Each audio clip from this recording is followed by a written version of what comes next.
All right, so we just talked a little bit about teacher as a public audience, but what about teacher as the assessor of student learning? My mom, a quick story, was a teacher, and she would come home and she would be grading papers, and this was pretty much from Monday through Saturday. And I think she had in the neighborhood of 120 students, and she was always bringing work home. And I always asked my mom, I said, Mom, you're working late hours into the night.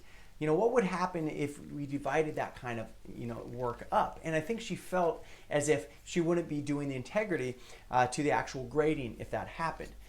But within a project, that's exactly what you do. You don't take on all that task of assessing students. What you're trying to build is that culture within your classroom where students take agency for assessment. And when you're looking at it, this is self-assessment, right? Where students are able to assess their own work. You have peer assessment, so peers are able to look at that student's work or that student's contribution. You have experts who are willing to look at student work and give them feedback.